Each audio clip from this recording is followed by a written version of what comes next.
Feverish pressure, our next story now. Feverish pressure, if you ask me, on the foreign exchange market continues, even as the national currency fell to 1,049 Naira to the dollar on the parallel market.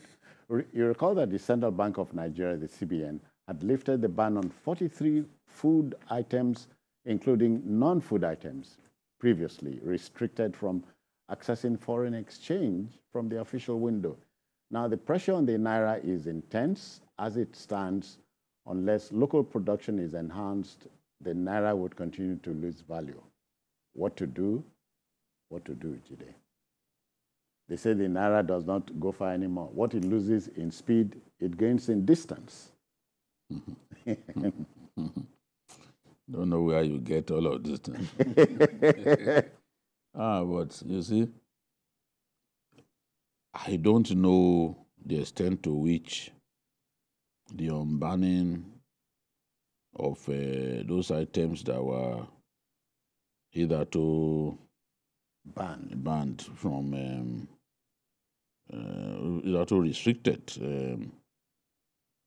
from 8 years ago. trading from trading in Forex. Okay. You know, we were looking desperately for Forex, and the president at that time felt, look, whatever it is that we can produce, On the we inside. shouldn't make Forex available for it. Rice, for example, used to go a good chunk of our Forex. And the president felt, look, let us eat what we grow. Because we can. We can. Just 2 states in Nigeria can feed Nigeria, can provide the rice needs of Nigeria.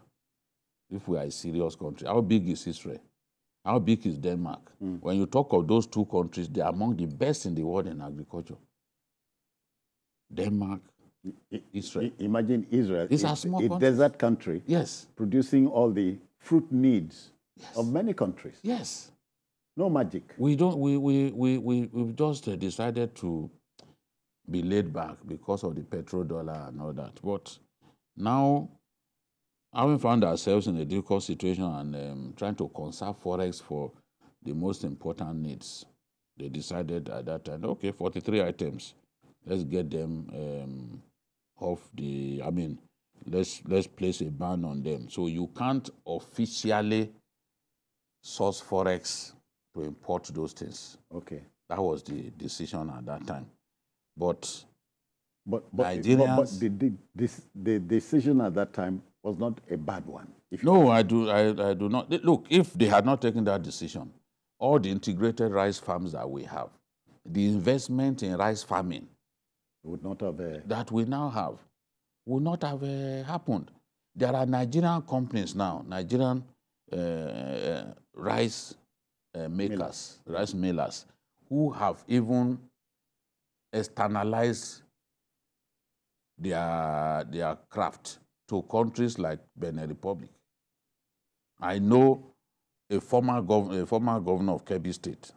He has one of the biggest rice farms in Nigeria, and they've even spread their tentacles to Benin Republic because it's not far from Kebbi State, so they can grow rice and you know. So it was a good decision at that time. They listed up to, a toothpick was among those items. Why should we spend precious Forex, for example, to bring in toothpicks?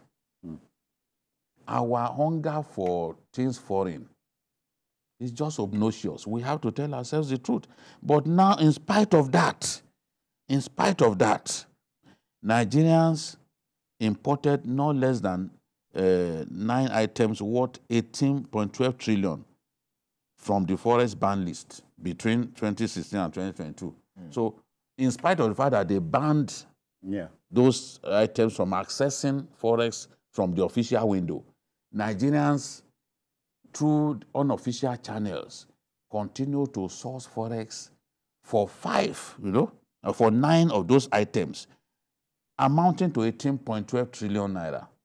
Then, despite the unavailability of Forex for those banned items, Nigerians imported 5 items worth 543 billion naira in the first quarter of 2023.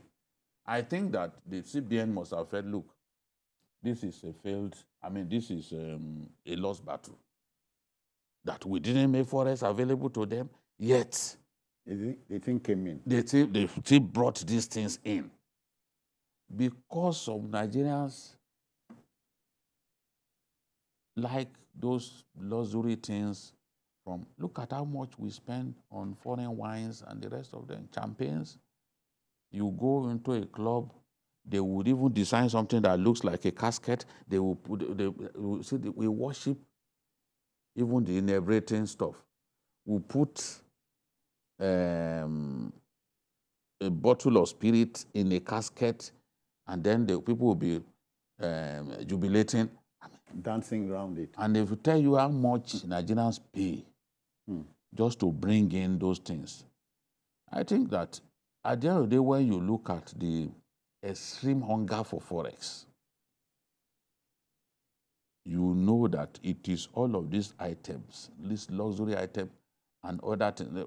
Today, in my country, it's a thing of extreme pain that we now import palm oil, processed palm oil into our country. It's crazy.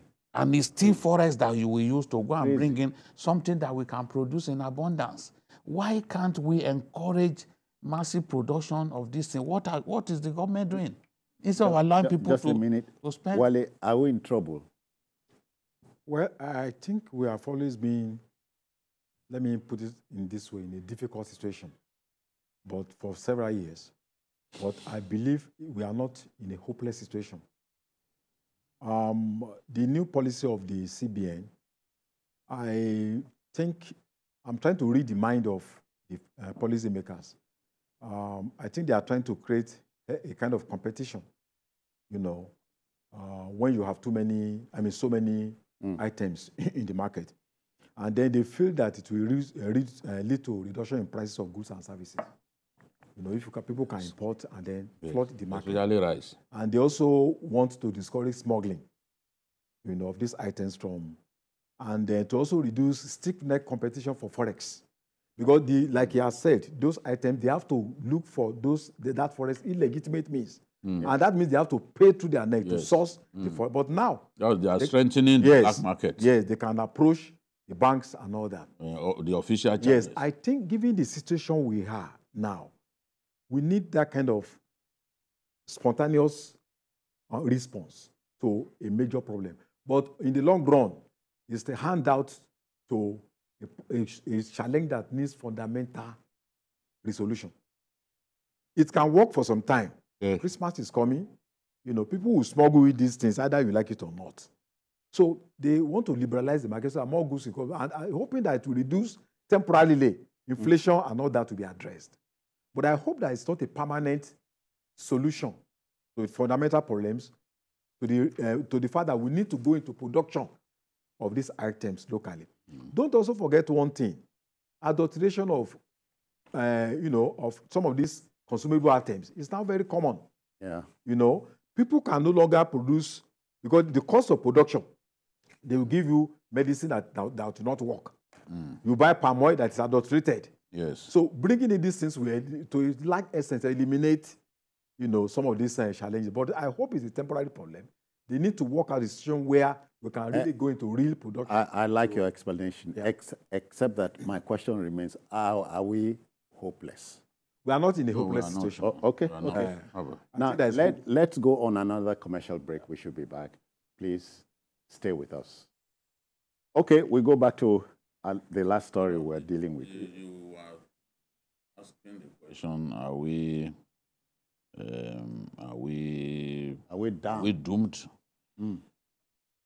Honestly, when you look at some of the items on this list, you'll be angry that Nigerians can import virtually everything: rice, cement, margarine, palm kernel, palm oil products, vegetable oils. These are things we can do here. Meat and processed meat products. I've seen imported beef. in some of our department stores.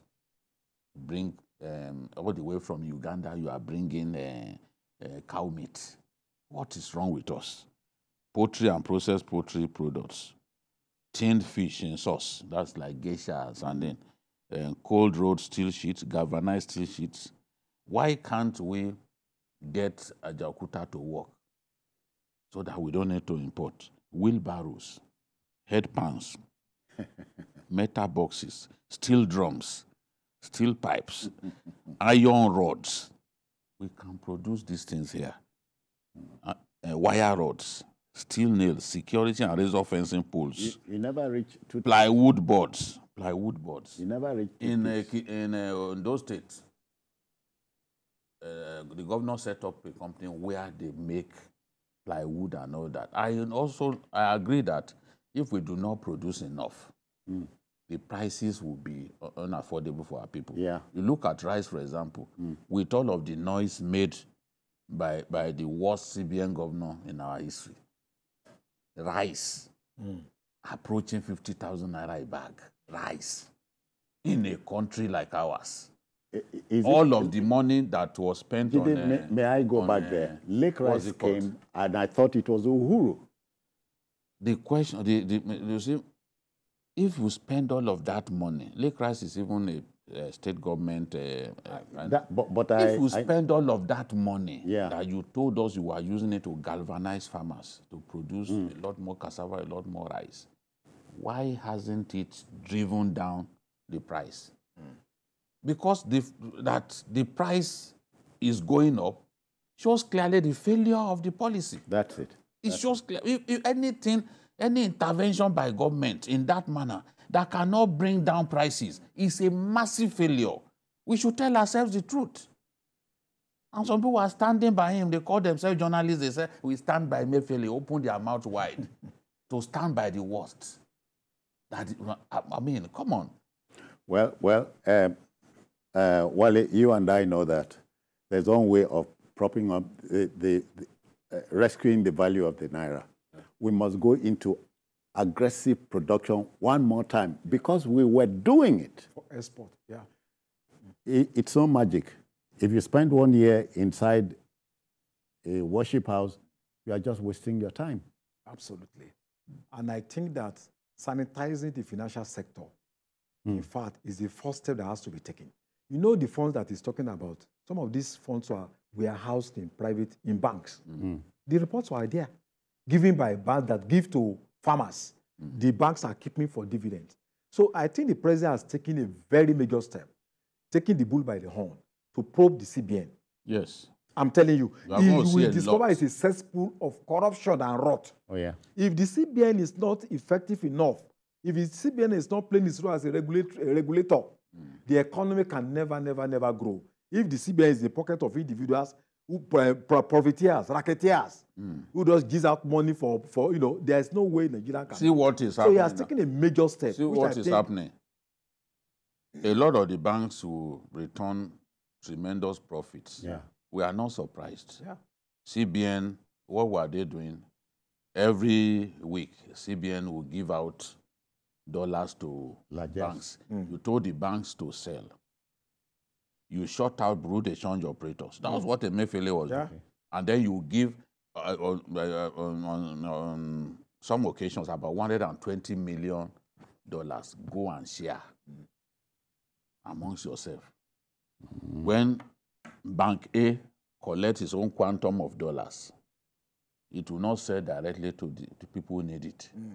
It will call Abokis, their Bureau de change, their local Bureau de change operators. You call them, give them the money. You go to a bank, you want to access forex, they will tell you, talk to that man. That's street man. So now what the people need it desperately, they will not have access to it. The person they told you to go and talk to will eventually sell it to you at the black market rates. The back room is telling me time up. Because we can't save the Naira here. Our own is just to we will use our mouths, at least we will talk. Make them no talk, say we no talk. We see something bad, say we no talk. Our job is to mold opinion, and we hope that decision makers are listening to us.